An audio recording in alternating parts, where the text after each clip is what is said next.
প্রিয় অষ্টম শ্রেণীর ছাত্রছাত্রীরা, আজকে আমরা পরিবেশ বিজ্ঞানের 3 নম্বর স্কুলটা কমপ্লিট করব। আগের ক্লাসে 2 নম্বর স্কুলটা করেছিলাম। যারা যারা দেখোনি প্লে লিস্টে গিয়ে ভিডিওটা দেখে নাও, সেখান থেকে উত্তরগুলো কালেক্ট করো।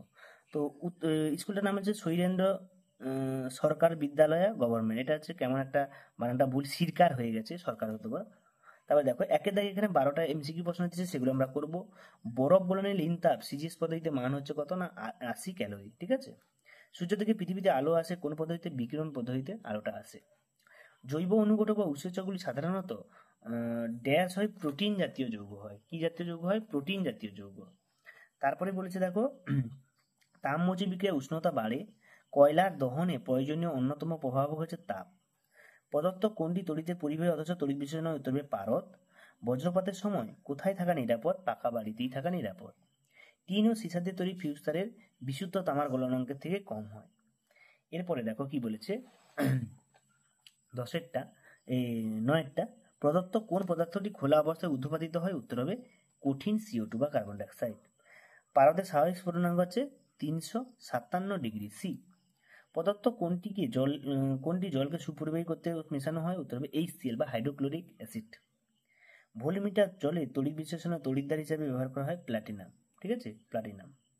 তো এরপর দেখো আমরা 2এর দাগের প্রশ্নগুলো চলে যাচ্ছি পরপর। তারপরে 2এরটা দেখো, 2এর দাগে কি বলেছে? কি ধরনের মেঘ থেকে সাধারণত বজ্রপাত সহ ঝড় সৃষ্টি? উত্তর হবে, এটা টেক্সট পেজে 153 পেজে পাবে।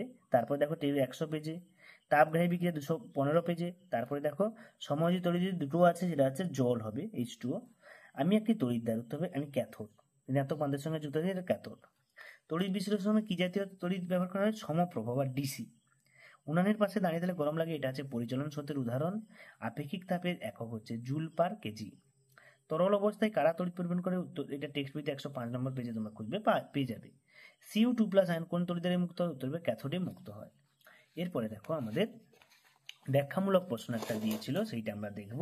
সেটা হচ্ছে শীতকালে আমরা উলের পোশাক পরি কেন? এটা রায়মার্টিনে 89 পেজে তোমরা পেয়ে যাবে।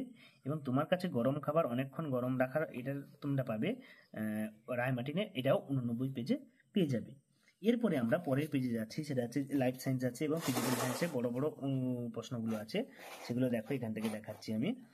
তো প্রথমে দেখো খেলনা বন্দুকের ক্যাপ মানে ফাটানোর ক্ষেত্রে রাসায়নিক বিক্রিয়া প্রভাব কি? এটা রায়মার্টিন 204 নম্বর পেজে পাবে। অনুঘটক কাকে বলে? এটা টেক্সট বই 88 নম্বর পেজে পাবে। বায়ু তড়িৎ প্রভাব করে, এটা রায়মার্টিনের 325 পেজে পাবে। লোহায় মরিচ একটি অবার্জিত জেরামের ব্যাখ্যা, এটা 225 নম্বর পেজে পাবে। এবং ধাতব পরিবাহী তড়িৎ বিশ্লেষণ, এটা 249 পেজ পাবে। এরপরে দেখো আমরা লাইফ সায়েন্সে চলে আসি। লাইফ সায়েন্সে ছোট প্রশ্নগুলোর উত্তর আমি ঝটঝট করে দিয়ে দিচ্ছি।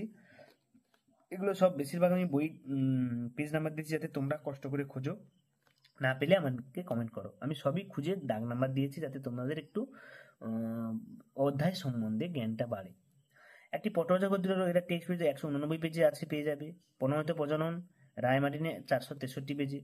যক্ষা রোগের জন্য ব্যাকটেরিয়া মাইক্রোব্যাকটেরিয়াম টিউবারকিউলোসিস, যেটা টেক্সট পেজ 159 পেজে পাবে। পেস্ট কাকে বলে?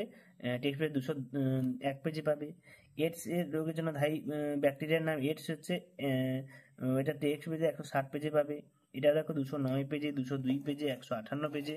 পরপর পেজ নাম্বারগুলো আমি দিয়েছি, যেগুলো টেক্সট বই এটা টি লেখা আছে, আর যেগুলো নেই সেগুলো সহায়িকা বই, ঠিক আছে। রানী পুরুষ মৌমাছি এক কাজ করে 212 পেজে, এবং টেক্সট বইতে 199 পেজে এটা পাবে। মেজর কাম মাইনর পাওয়ার 215 পেজে রায়মার্টিন সহায়িকা।